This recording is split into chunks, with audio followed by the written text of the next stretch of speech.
eighth grade. How we doing, guys? I'm hoping you're enjoying our conversations about the colonies and whatnot.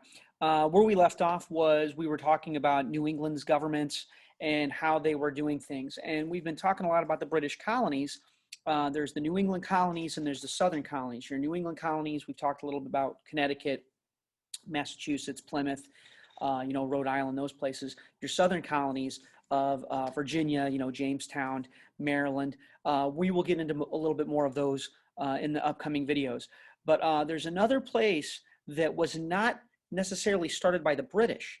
It's started by the Dutch. And these are the Middle Colonies. Middle Colonies have a very unique flavor to them because they weren't started by the British. They're started by the Dutch. And I want you to remember that because when you look at places like New York, which later becomes New York and New Jersey and Pennsylvania, stuff like that, we're going to look at those colonies and notice that there's going to be some differences here. Remember, the British are not the first. They are the last, if you will, to get to colonization, particularly here in North America. The Dutch had been here. The Spanish had been here first. The French had been here. There were other European powers starting colonies. And again, remember, the reason we're talking about British colonies is, well, the language we're speaking. We're speaking English. The English started a lot of the colonies, and we are directly descended from the British government. That is why we're talking about this stuff. So one of the things I wanted to share with you today, though, was kind of what was happening with the Middle Colonies, because they have a unique story, and it's a little bit different, and I think it's a little interesting. So I hope you enjoy kind of what we're talking about a little bit today. All right. So with that being said, let's take a good look at this and check out our Middle Colony friends. So as you can see, I just kind of put this map together for you guys so you can kind of see. We've been talking a little bit about this. Remember, Maine was part of Massachusetts. Here's Rhode Island, Connecticut, New Hampshire. Excuse me. But we're going to focus here because originally places like Virginia, all of this was all considered Southern colonies, and then these were your Middle Colonies. So we're going to kind of focus on these guys with a particular focus on New York, Pennsylvania, Delaware, and New Jersey. That's going to be kind of where we're going at today. All right. So some background. All right. First of all, there had been a civil war in Britain that literally kind of goes into what's happening here out in England. And there was a Puritan, his name was Oliver Cromwell, and he was leading parliamentary forces and people that supported Parliament. It was a big civil war. The English Civil War is a big thing in history in Europe. But basically what happens is they take on King Charles. King Charles was kind of bent on increasing the power of the monarchy, and Cromwell was not having any of that. Remember, he's a Puritan. They thought that, that they saw the king as not only the political leader, but also a religious leader, and they thought religious leaders had too much power. So Charles ends up losing. He wasn't very popular anyway, and he gets beheaded, 1649. They charged him with treason. They said he had been treasonous against the people of England. So Cromwell comes in and establishes a new government. While he's there, he is named Lord Protector of England, but he's never the king. Funny little thing on that. So Parliament, though, comes in, and after Cromwell dies, like in 1658, Parliament sees, and the people see that there's the monarchy is very popular. The people like the traditions. If you've ever been to British, if you've ever been to Britain, you'll notice that the British love their traditions, and they still got a monarchy today. Not very powerful, but hey, they can open up hospitals and kiss babies and stuff like that, and I don't know, keep up with it, So anyway, Parliament restores the monarchy 1658, but, and this is key, with new limitations. So in other words, they're limiting the power of the kings and queens, which is big because we talked about how powerful the king and queen were before all of this with the colonies. So there's going to be some changes with all that. That's going to change some things when we're checking all this stuff out. This, though, when Charles II comes in, they will call this the Restoration. In other words, they're restoring the monarchy. They're bringing monarchy back. If you don't know who Justin Timberlake is, I'm sorry, that he's got great music. All right, so let's look at the Middle Colonies. Like I said, by 1660, things have settled down in England, and King Charles II and the Parliament are looking at this, and they know they got two groups of colonies. They got royal charter colonies, and they got charter colonies. They've got some proprietary colonies. We've talked about that. But New England colonies were ran by private companies. These are your charter colonies, your royal charters, which means the king gave them permission to be there. Massachusetts, Rhode Island, Connecticut, we talked about those guys. Then there's the royal colonies ran by England. That's Maryland and Virginia. Now remember, Virginia had that Anglo-Powhatan War. British government had to come in and basically bail out the Virginia Company, the London Company, because they were really losing their behinds to the Powhatan Confederacy. In the middle, what we call are the Middle Colonies. These are controlled by the Dutch. And Britain was, frankly, quite jealous of what the Dutch had. They were wildly successful. They had a colony known as New Amsterdam that was literally killing it with harbor trade, river trade, the Atlantic trade, and the British were identifying that and targeted that as something that they wanted to make sure they got a hold of. So you kind of see where people, this is kind of an example of where people are settling. You kind of see where they're living. They're not really getting into the interior that much, but you know, here's Jamestown originally. Here's Boston, there's Providence, here's Hartford. We talked about some of these places. And here is, this was called New Amsterdam, but that's New York. And we're going to, we call it New York City today. You know, some people call it the capital of the world, but that was started actually by the Dutch and was called New Amsterdam back in the day. So let's talk a little bit about New York. The Dutch colony was called New Netherland originally. It was a Dutch colony. It was in between. And like I said, very successful, a lot of money. Is the main settlement. They built it on Manhattan Island, famously sold for like 12 bucks from Native Americans. You can't get anything in, I don't even know if you can get a cheeseburger in New York for 12 bucks nowadays. So when you look at this, it becomes the shipping center to and from the Americas. Notice what I said, the Americas. In other words, even the British are buying stuff from the Dutch. If you're a Puritan, if you're living in Massachusetts Bay, Connecticut, Rhode Island, you're getting stuff out of New York. If you're living down in Jamestown, if you're in Williamsburg, if you're in Virginia, you're probably sailing up to New York to get stuff because they have, frankly, one of the best ports on planet Earth. The first Europeans, though, came here and they settled New York around 1626. And the Dutch West India Company was the company that was responsible for starting this. They gave new settlers who brought at least 50 people with them a large estate, and they could rule that estate however they saw fit. They had a weird title. They were known as a patroon, and patroons could rule like kings if they wanted to. And as with all human behavior, some of it's really good and some of it's not so good. So they were, but the bottom line is you need to know is they were very successful. 1664, the monarchy has been reestablished, and Charles orders the Navy of Britain to attack New Amsterdam. They're going to go in. At this time, Britain has established itself as the major naval power on the planet Earth. They are the most powerful navy on Earth at the time. And so when they come in, they kind of catch the Dutch, and particularly the governor of New Amsterdam, totally unaware. His name was Pete Stuyvesant, and he's going to go down as surrendering New York without one shot being fired. The British ships sail into the harbor. Stuyvesant, the governor, sends in negotiators, and basically they surrender the colony without a fight. King Charles, to celebrate the victory, gives the colony to his brother, the Duke of York, and the Duke of York renames it and calls it New York after himself, because why not? But this is a proprietary colony. Remember, we've talked about proprietary colonies before. So there's your three types of colonies: your charter colonies, your royal colonies, your proprietary colonies. So what the Duke of York does, though, he comes in, he knows that a lot of the Dutch had different religions. They weren't Anglican. They weren't necessarily Puritan.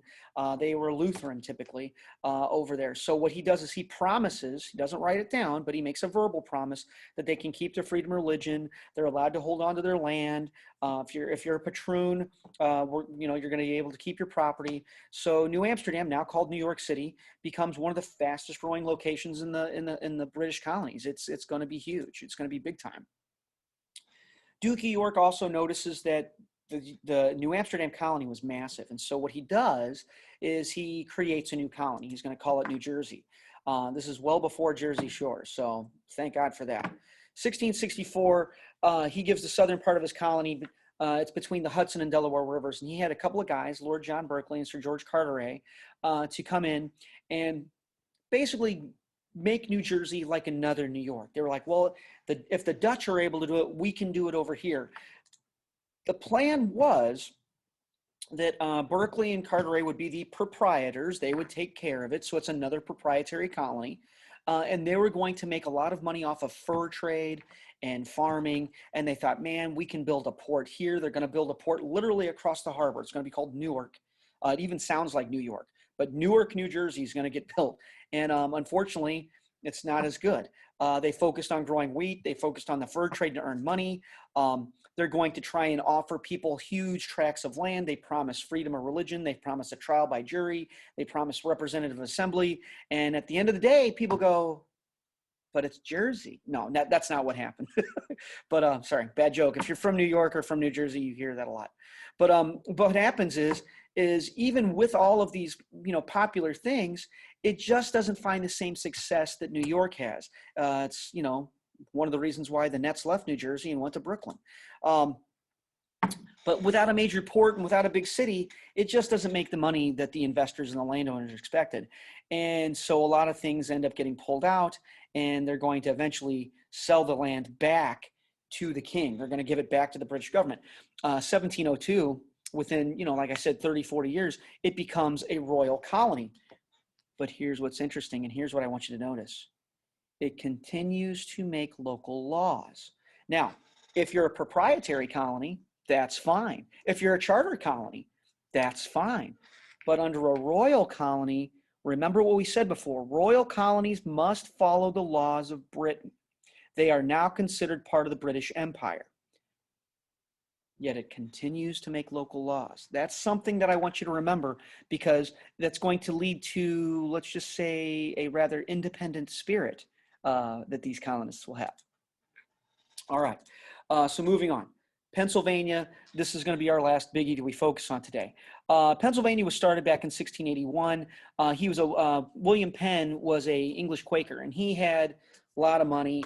He comes from a rich family, and apparently King Charles II owed Penn's dad a whole bunch of money.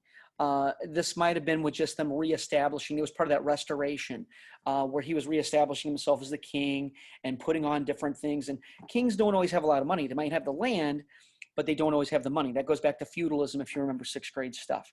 But anyway, to pay William Penn back, King Charles says, hey, I don't have the money, but I've got some lands that we've taken over from the Dutch. Would you like this property? And William Penn says, yeah, I'll take it. Why not? Lands forever. So Penn looks at Pennsylvania. He's going to name it Pennsylvania. And he says this is going to be a holy experiment. It's a chance to put his Quaker ideas into practice. Remember, King of England's an Anglican. The Quakers, not so much. They're different. They're pacifists. They typically try to stay not involved in stuff. Pacifists are people that they don't object to much. They try to let bygones be bygones, but because they're never really taking a side on things, it kind of frustrates people. And Quakers had some, I guess I would use the word radical beliefs, particularly in England. So the Quakers were known, they were also called the Society of Friends, but they were known by a couple names. You call them Quakers or Society of Friends. If you've seen the Quaker Oats oatmeal guy, that's what a Quaker dressed like. He dressed simply, white shirt, black hat, black coat, stuff like that. But these radical ideas that the Quakers had that weren't very popular in Britain, it sounds crazy because it sounds normal to you and me, but they had this wild idea that all people were equal. I know, sounds crazy, right? And they also had this idea of the conscious, or what they called an inner light, that you could achieve salvation through that. They did not believe that you had a clergy or a priest or somebody that was in charge. Well, the Anglican Church and the English Church did not like that at all. The King of England doesn't like that at all. So these are considered very radical ideas, outside ideas. And as such, they said, well, we can do it on our own. We don't need you. Kind of comes off as kind of stuck up to the British. Also, this idea of equality in Britain, where everybody has social classes, there's aristocracy, there's landowners, there's, remember, there's commoners, it's even in their parliament, the House of Lords compared to the House of Commons, the commoner, they have that social structure. So the British are not about equality at this point. And so when Quakers are saying that kind of stuff, they're like, wait a minute, you're trying to mess with our whole culture and our whole social system. So they're not wild about that. So as such, they are considered a threat to the British government. They're considered a threat to the English way of life. And the British end up persecuting the Quakers. And William Penn is sitting there. He knows he's got some land that was owed to him. He's going to put two and two together and say, you know what, I'm going to make my own colony. All right. So he basically founds Pennsylvania to basically stop or to help out our Quaker friends from being persecuted in England. Pennsylvania actually means Penn's Woods. But William Penn goes on to write Pennsylvania's first constitution. He goes in and builds up a structure of government like we've talked about before. Again, Quakers believe that everybody is equal, right? So Penn goes in and starts negotiating with Native American tribes that lived in the area that was designated his, and he starts paying them for lands. He had the settlers, if you moved to Pennsylvania, you had to pay a local Native American tribe for the land. That's unheard of. Okay, this is like hundreds of years ahead of time, as far as, that's very progressive when you think about what William Penn's doing. William Penn negotiates a bunch of treaties with local Native American tribes, so he doesn't have a lot of the issues. He saw what had happened down in Virginia with the Powhatan. He ends up seeing what happens up there in Massachusetts Bay, because there's conflict and whatnot up there between what was the Pilgrims and Puritans. Well, later they end up fighting. So Penn tries to work out treaties to avoid conflict. So as a result, Pennsylvania doesn't have a lot of conflicts with the Native Americans for a long time. Penn also advertises the colony throughout Europe. He doesn't just advertise in England. He advertises it out in Ireland. He goes out to the Netherlands. He says, hey, if you don't like living in New York, they renamed it, come on down here. If you want to come in, come to Pennsylvania. He advertises in Germany. And within a few years, he's got over 3,000 people moving in there. One of the big things that Pennsylvania does is they write the Charter of Liberties. The Charter of Liberties should sound really close to something we have. We have something today called the Bill of Rights. So guess where some of that thinking came from? Oh, the Charter of Liberties. There was an English Bill of Rights that protected English citizens stuff. So this is all out there. That way of thinking is already out there. And so what they said was colonists had the right to elect their own representatives to their own legislatures. That was the big push. Also, William Penn begins building a city, a capital city, if you will, called Philadelphia, also called the city of brotherly love. I don't know many Eagles fans that would be associated with that, but whatever. But anyway, Pennsylvania is, he goes out, he supervises this, and they start building this city in 1682, and it is going to be known. The story of Pennsylvania and its constitution and its Charter of Liberties, that all gives them a reputation for religious tolerance, much like Maryland. And we'll talk about Maryland in the next day. But they also develop some special considerations for people that lived in the southern part of Pennsylvania. The southern counties of Pennsylvania were originally settled by Swedish people. And so what happens is William Penn and the governors of Pennsylvania wrote what they called another charter, the Charter of Privileges. What that did was it allowed those counties where the Swedish people lived to function as a separate colony under their own governor and whatnot. Sorry about that. Anyway, these southern counties are called the region of Delaware, and they're going to function as a separate colony under Pennsylvania's governors. It'll be part of Pennsylvania, but not part of Pennsylvania. It's kind of like how Washington, D.C. operates as our national capital. It's not in a state, it's a district. So what that means is they will be a part of Pennsylvania and under the governor's rule in Pennsylvania until 1776. If you don't know when 1776 is, that's kind of a big year for us. I hope that stands out to you. That's the year we declare independence. It's also the year Delaware declares independence from Pennsylvania because they wanted to have their own legislatures. Thanks to this, they'd kind of gotten used to doing their own thing. we'll end it there. Again, remember, we're looking at these middle colonies. We've talked about New England. We have been talking about these middle colonies here in New Jersey, Pennsylvania, New York. We will finish talking with those southern colonies here at the end. I hope this was informative. Make sure you're ready to discuss this at the Zoom later today, and I hope to see you all soon. All right. Take care, guys, and I will see you then. Bye-bye.